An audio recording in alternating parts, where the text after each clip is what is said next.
Com a ajuda de Deus e a guia do Espírito Santo, irmãos, vamos ler a palavra que vem avante, escrita na Epístola aos Hebreus,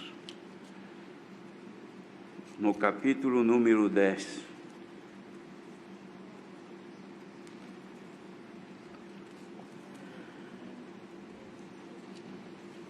Hebreus, capítulo 10.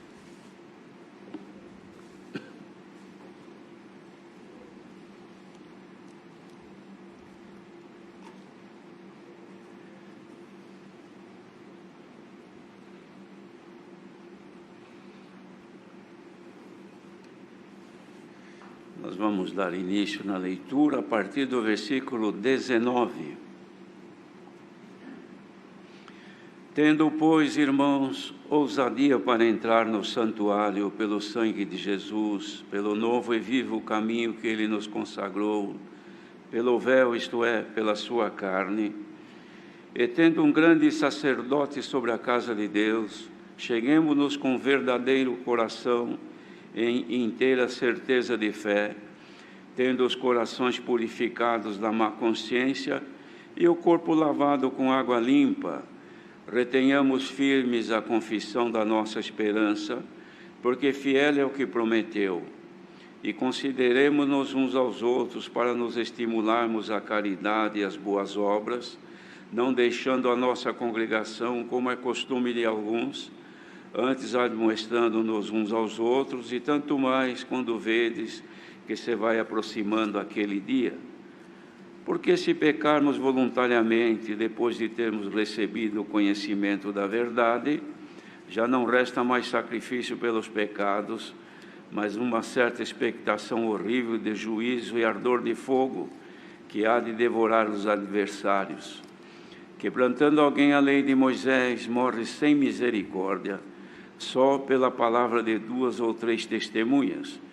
De quanto maior castigo cuidais vós, será julgado merecedor aquele que pisar o Filho de Deus e tiver por profano o sangue do testamento com que foi santificado e fizer agravo ao Espírito da graça. Porque bem conhecemos aquele que disse: minha é a vingança, eu darei a recompensa, diz o Senhor. E outra vez o Senhor julgará o seu povo. Horrenda coisa é cair nas mãos do Deus vivo. Lembrai-vos, porém, dos dias passados, em que, depois de serdes iluminados, suportastes grande combate de aflições. Em parte fostes feitos espetáculos com vitupérios e tribulações, e em parte fostes participantes com os que assim foram tratados. Porque também vos compadecestes dos que estavam nas prisões, e com gozo permitiste a expoliação dos vossos bens, sabendo que em vós mesmos tendes nos céus uma possessão melhor e permanente. Não rejeiteis, pois, a vossa confiança, que tem grande e avultado galardão, porque necessitais de paciência para que, depois de haverdes feito a vontade de Deus, possais alcançar a promessa. Porque ainda um pouquinho de tempo, e o que há de vir virá, e não tardará. Mas o justo viverá da fé. E se ele recuar, a minha alma não tem prazer nele. Nós, porém, não somos daqueles que se retiram para a perdição, mas daqueles que creem para a conservação da alma. Amém.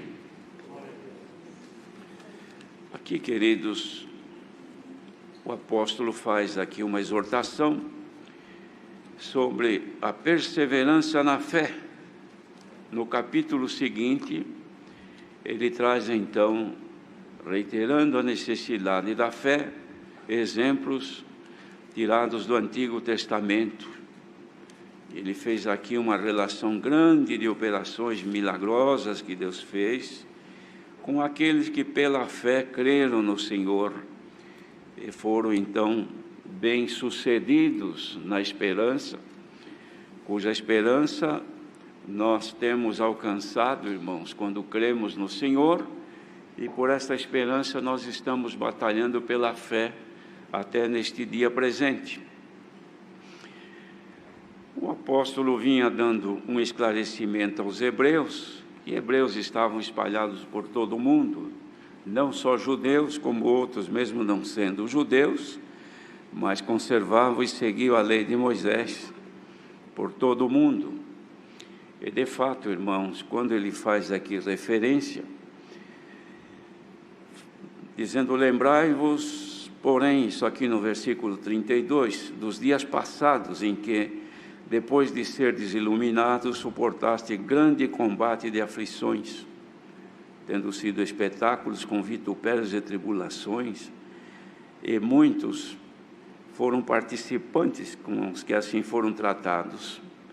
Ele estava se referindo ao sofrimento que muitos deles que haviam crido no Senhor já haviam padecido. Está aqui, irmãos, quando ele escreveu, foi ali um pouco mais para frente dos anos 60 e antes dos anos 70, porque nos anos 70 veio a destruição de Jerusalém, e isto aqui foi antes, mas foi depois da morte de Tiago. Então está ali pelos anos 60 ou 65, por aí. Mas ali já havia a perseguição passada, ou seja, o povo passado pela perseguição, e esta perseguição começou logo depois que a obra de Deus tomou um corpo, quando o Senhor chamou um número grande de fiéis. Os irmãos se lembram que quando, nos dias de Pentecostes, houve pela primeira vez na história da humanidade o derramamento do Espírito Santo, cumprindo então as profecias, principalmente de Joel, que profetizou sobre os últimos tempos, que Deus derramaria do seu Espírito sobre toda a carne. E realmente, irmãos, o Espírito de Deus foi derramado como Jesus prometeu, e disse: se eu for, enviar-vos-ei.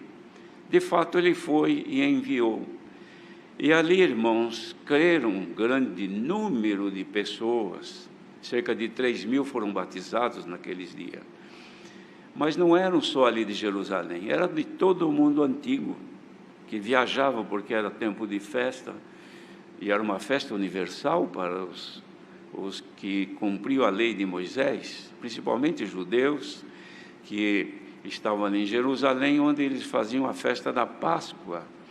Então, nestas festas dos pães asmos que eles cumpriam ali, vinham gente de todo o mundo, e o Senhor chamou este grande número, um grande número ficou ali em Jerusalém.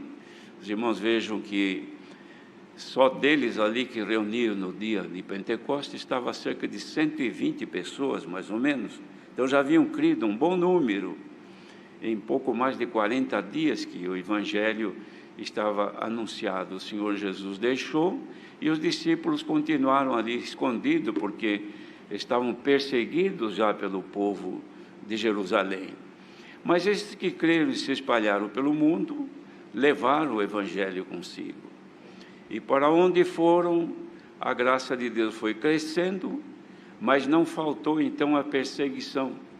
De modo que quando foi escrita esta carta, eles haviam sofrido bastante, muitos haviam sido mortos, decapitados, outros sofreram, irmãos, todo tipo de espoliação dos bens, perderam familiares, assim por diante, mas eles estavam firmes, esperando o cumprimento da palavra de Deus na vida deles.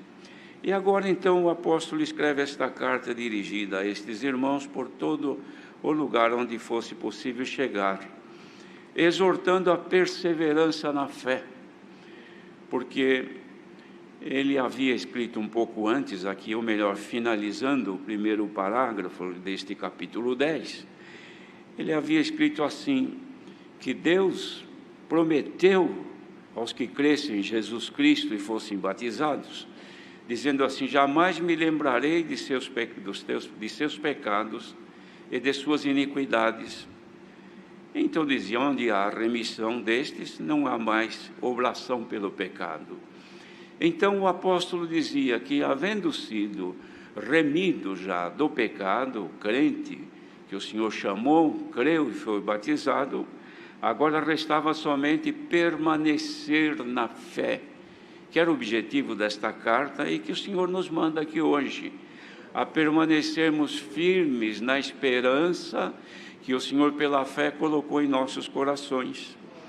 Então ele dizia: irmãos, nós temos ousadia pela fé para entrar no santuário. Santuário é morada de Deus, irmãos. Deus mora no santuário. Tanto é que o santuário construído no templo era proibido a entrada das pessoas lá, mesmo dos sacerdotes. E no lugar santíssimo, só uma vez por ano, ainda tinha que oferecer sangue para oblação do pecado do sumo sacerdote, que era só ele que entrava lá. Mas na morte do Senhor, quando o seu corpo faleceu, o véu deste templo, ou seja, o véu desse lugar santíssimo, abriu-se de cima a embaixo, indicando então que agora ficou aberta a entrada, franqueada a entrada no santuário de Deus. Isto é, Deus que ficava oculto, longe do pecador, porque o pecador, como é que ia se achegar a Deus?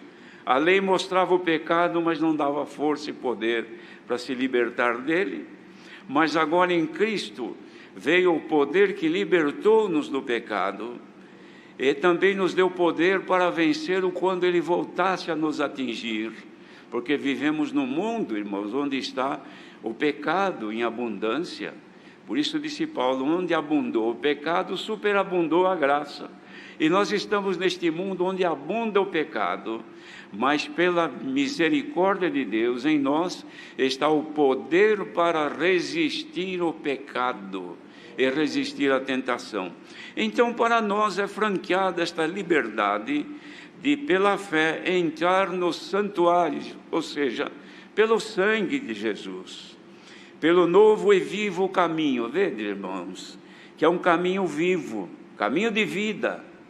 O caminho das trevas é caminho de morte. Quando a pessoa crê no Senhor Jesus, sai da estrada da morte e entra na estrada da vida. Glória ao nome do Senhor. A estrada da morte, irmãos, tem desvios.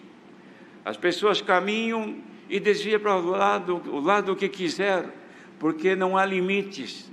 As pessoas que vivem sob os auspícios do pecado neste mundo não têm limite. Vai por onde quer, faz o que quer, anda como quer. Por quê? Porque é um caminho largo e espaçoso. Mas o caminho que o Senhor nos traçou, que é Cristo, é um caminho estreito que não dá para andar muito à vontade. E ele é reto. Bendito seja o Senhor. E nós que estamos caminhando nele, irmãos, temos então esta condição de, pela fé, entrar no santuário de Deus. Porque temos este grande sacerdote, Jesus Cristo, sobre a casa de Deus. Então, vim aqui agora o conselho para os hebreus, que também é para nós. O primeiro: cheguemo-nos com verdadeiro coração e inteira certeza de fé. Então é o convite, irmãos, para os que têm esta liberdade, cujos pecados deles já foram remidos, então tem esta liberdade de com confiança e ousadia entrar no santuário. Por quê? Porque para nós, irmãos, o Senhor nos purificou os nossos corações do pecado e do peso da consciência de pecado. O Senhor nos libertou. Então agora, quando vamos orar a Deus, nós vamos de consciência limpa, ajoelhamos e clamamos e esperamos que o Senhor nos atenda. Por quê? Porque há liberdade para o povo de Deus entrar no santuário e falar com Deus. É necessário isto, irmãos, que saibamos que nós temos franqueada esta liberdade de falar com Deus.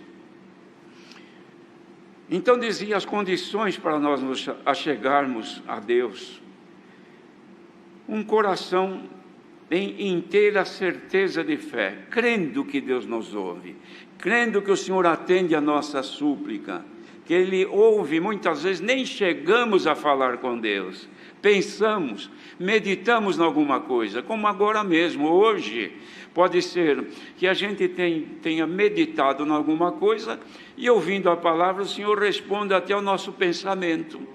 Ninguém sabe o que Ele vai falar, mas pode acontecer, como nos santos cultos acontece, quantas vezes que nós nem sequer oramos para uma necessidade, mas pensamos, meditamos naquilo e vamos ouvir a palavra, o Senhor responde ao nosso pensamento. Por quê? Porque nós temos um coração limpo diante de Deus e uma certeza pura que Ele atende o nosso ser, o nosso viver, o nosso falar e o nosso pensamento. Então daí, irmãos, vem o temor. Ora, se Ele entende o que eu penso, se Ele responde aquilo que eu nem sequer clamei em vós, então é justo, é claro, é certo, que Ele conhece quando eu erro, que Ele conhece quando eu desvio, que Ele conhece quando eu saio fora do seu querer, porque Ele está vendo, Ele está junto. A Irmandade não crê nisto, porque se nós não cremos que o Senhor está do nosso, ou melhor, dentro de nós, olha, irmãos, para os irmãos entenderem, o Senhor conhece o que está dentro de nós mais do que nós mesmos conhecemos. Porque antes que o nosso pensamento se revele ao nosso consciente, Deus, nosso Pai, já está sabendo o que é que estamos pensando. Quem medita na palavra de Deus de dia e de noite, como disse o salmista, contava com Ele como sendo seu pastor e que nada lhe faltava. Por quê? Porque tinha meditação no Senhor. Mas dirá alguém, mas como é que eu vou meditar no Senhor de dia e de noite? E o meu viver? E as minhas necessidades peculiares, particulares? Então como será? Mas Deus conhece, irmãos. Deus sabe que nós estamos com duas naturezas. Precisamos cuidar dessa externa, que nós nos banhamos, nós nos cuidamos, os homens barbeiam-se, as mulheres se cuidam, os homens também. Quando o cabelo cresce, a gente manda cortar, e assim por diante. Não é assim os homens? As irmãs também se cuidam, por quê? Porque tem um corpo a zelar, quer ver ele bem, perfeito. Agora, neste tempo de risco, o que a gente faz? Olha aqui, todo mundo de máscara, todos um longe do outro, todos evitando, por quê? Não, por causa do perigo, eu não sei de onde vem. Então eu preciso precaver, eu preciso me cuidar, não é assim? Mas tem aquele outro homem, aquele outro ser que está dentro de nós, que é ali que Deus habita, é ali que Deus opera, que não pode deixar de usar uma máscara,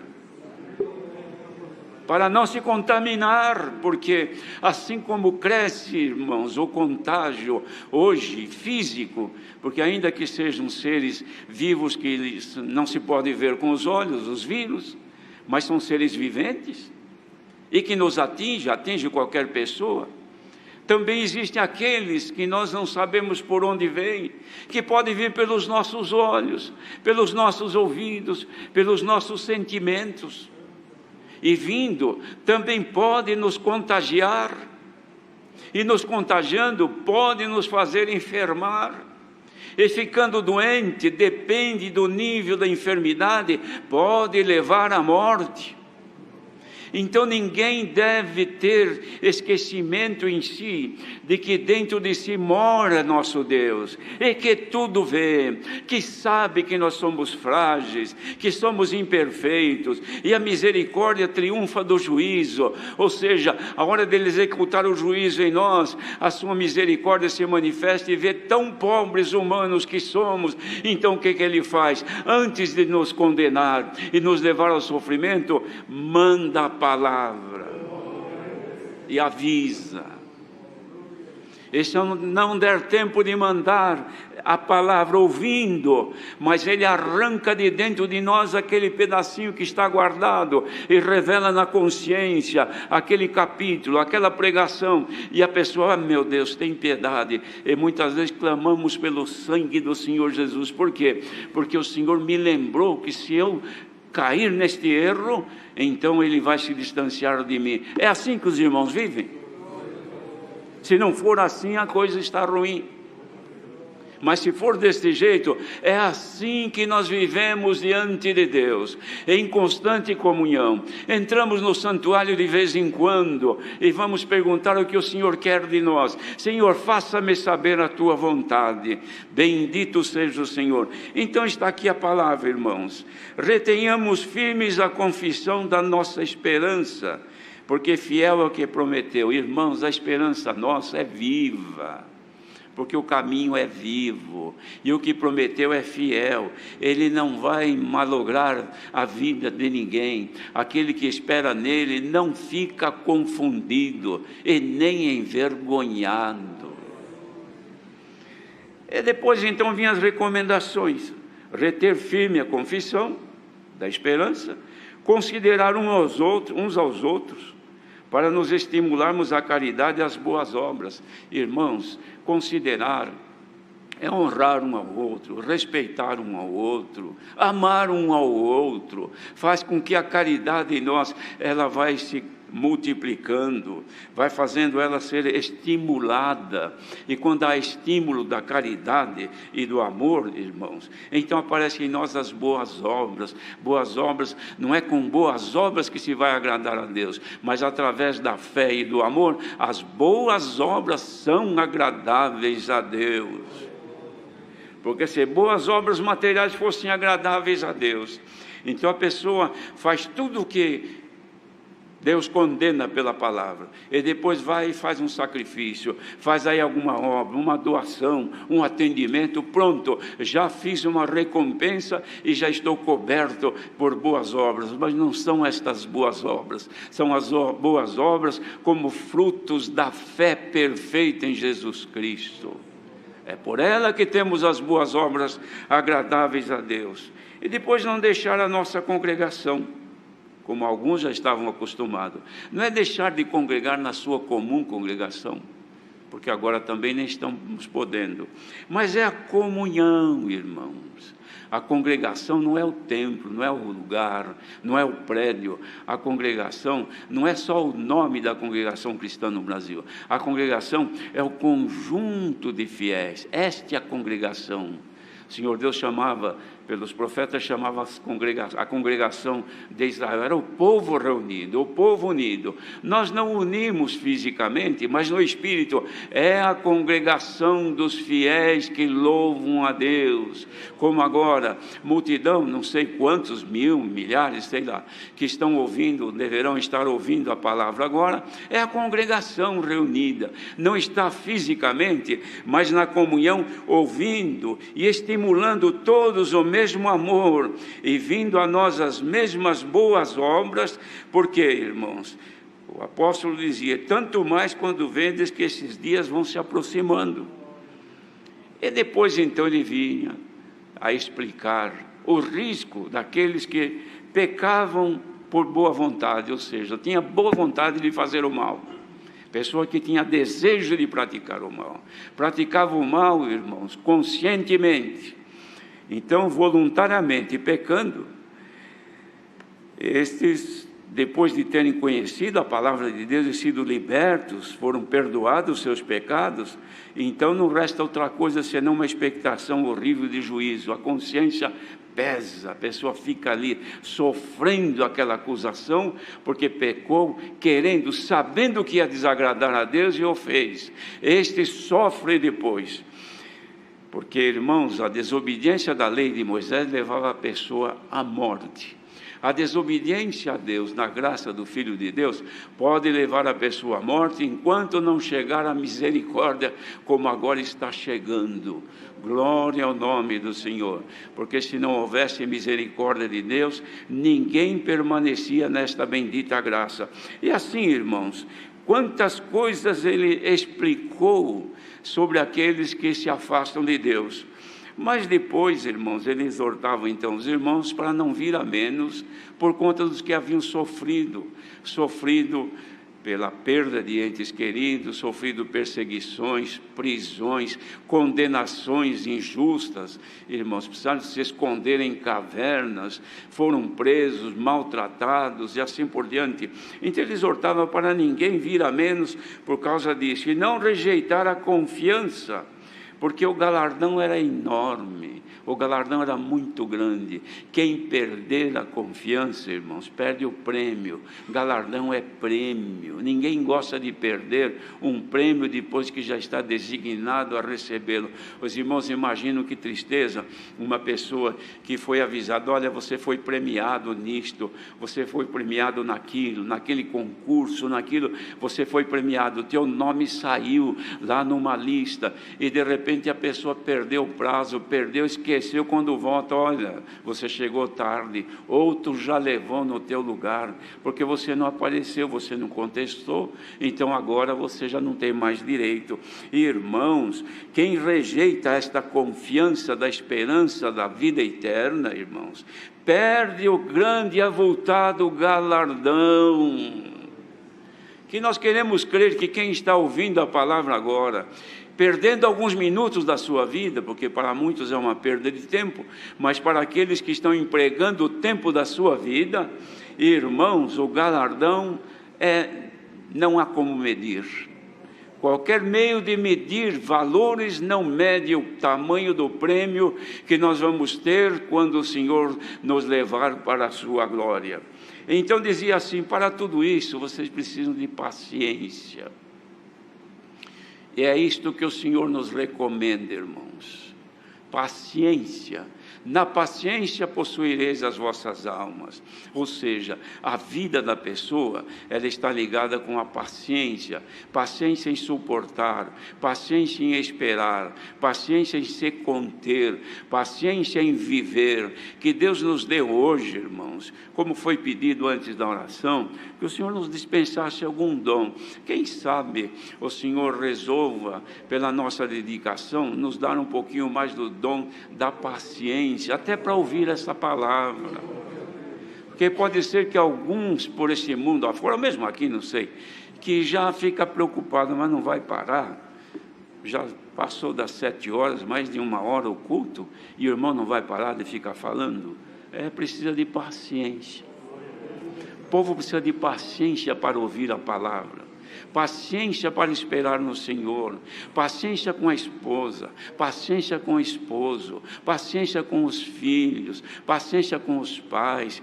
Quantos que os pais já são idosos, já não respondem mais na mesma velocidade que os filhos, mas os filhos não têm mais paciência com os pais, então despreza o pai, despreza a mãe, desfazem dele.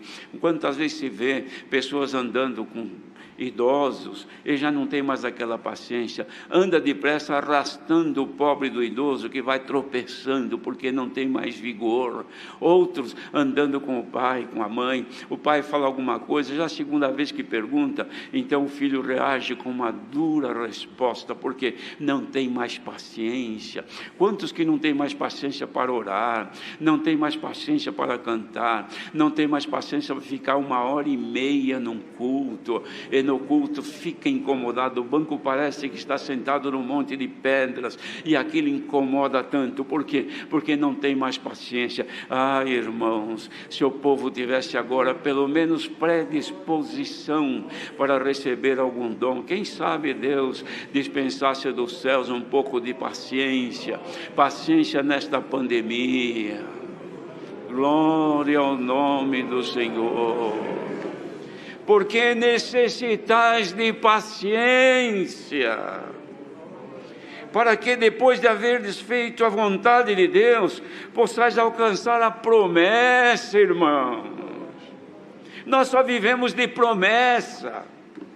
Qualquer um que perguntar aqui, sentado nestes bancos, estou esperando uma promessa. Deus me prometeu isso, me prometeu aquilo.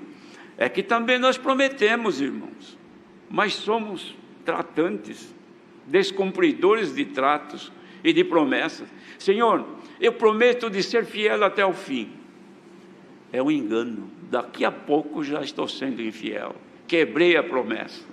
Quanta coisa que já prometemos ao Senhor e não cumprimos. Mas hoje o Senhor vem dar aqui a paciência para nós, para que depois de havermos feito a vontade de Deus, e a vontade de Deus agora é que recebamos a paciência. Então, irmandade reunida agora, em nome do Senhor Jesus, receba o dom da paciência. Glória ao nome do Senhor. Tenha paciência. Tenha paciência de esperar terminar esta palavra, porque pode ser que daqui a alguns minutinhos termine e junto com o final da palavra venha aqui já alguma recompensa, porque nós vivemos disso.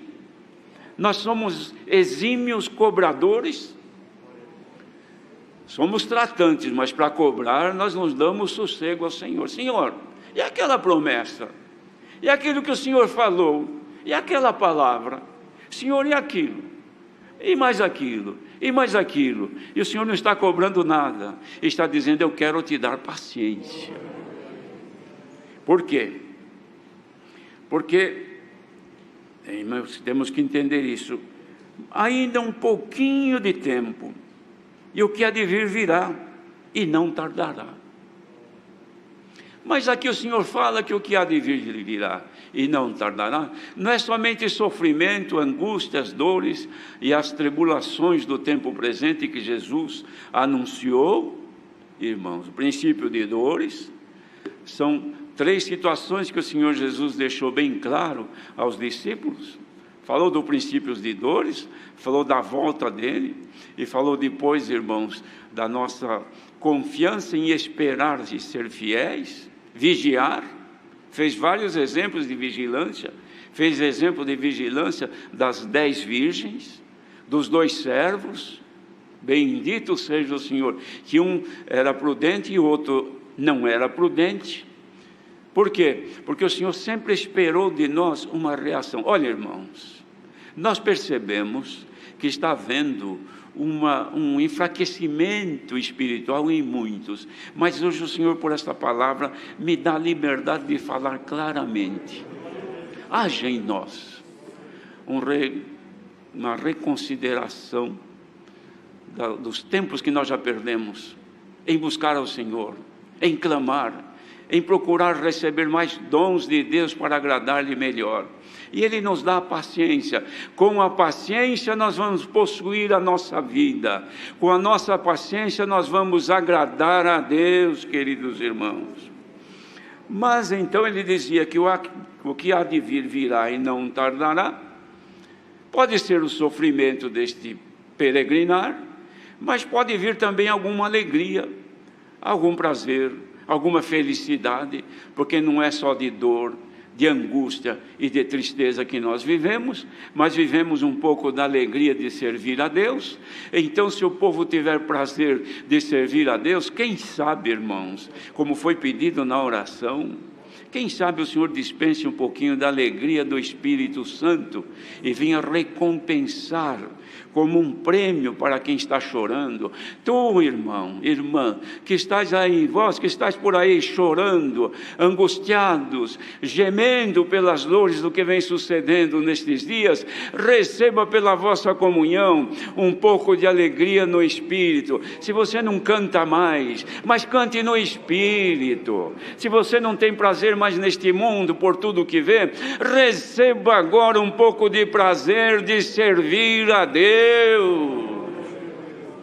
E o prazer de servir a Deus, irmãos, fará com que a pessoa nunca se recue, porque o justo vai viver da fé. E se não tiver fé, não vive, queridos irmãos. E vivendo da fé, não pode recuar, porque aquele que recua, o Senhor dizia ao apóstolo: a minha alma não tem prazer nele. O Senhor não tem prazer em quem recua. Quanta gente que já recuou, já não canta mais, já não ora mais, não tem mais prazer nas coisas de Deus. Mesmo agora, quantos que estão festejando por este mundo afora, e alguém diz: mas você não vai pelo menos participar do culto, ou pelo menos ouvir? Não, deixa eu estar ocupado agora. bendito seja o Senhor. Mas quem tiver prazer, quem esteve e ainda está perante o Senhor esperando, o Senhor, fala mais, que eu preciso da tua palavra. Glória ao nome do Senhor. Então o Senhor te avisa: a minha alma ainda tem prazer em ti. Olha, irmãos, a alma é a vida. Se a vida de Deus tiver prazer em nós, então fiquemos tranquilos, que ela não se apartará de nós. E se ela está em ti, irmão, receba agora a certeza de que ela habita dentro do teu coração. E finaliza, irmãos, dizendo assim: nós, porém, não somos daqueles que se retiram para a perdição, mas daqueles que creem para a conservação da alma, que é a vida. Tristeza, irmãos, para quem se retirou, já não canta mais conosco, não congregam mais, não tem mais, mesmo vindo, às vezes vem aqui porque veio, mas é necessário que esteja aqui, mas que esteja aqui também por dentro, não só por fora. Fisicamente está, mas em espírito e em comunhão. Estás aqui também? Porque nós não somos daqueles que se retiram para a perdição, não. Nós somos daqueles que crêem para a conservação da alma. Então, irmandade, ouvindo esta palavra, receba agora a conservação da vossa vida nesta bendita graça. Conservação da vida nesta graça, irmão. Conserva a fé, conserva a esperança, conserva o prazer de servir a Deus, conserva a alegria de estar na sua presença. Irmãos, crente que não tem alegria de estar na presença de Deus, não é crente. Crente que tem prazer de estar na presença de Deus, este alegra-se com o Senhor. Quando fala do Senhor, diz: a minha alma tem prazer de ti, ó Deus. Bem-aventurados quem puder nesta hora dizer: Senhor, graças te dou, porque sinto a tua vida aqui dentro de mim. Sinto que o teu Espírito se move dentro do meu coração. Então não recue, guarda-te, que o Senhor te promete conservar-te nesta bendita graça até a volta do Senhor Jesus. Deus seja louvado.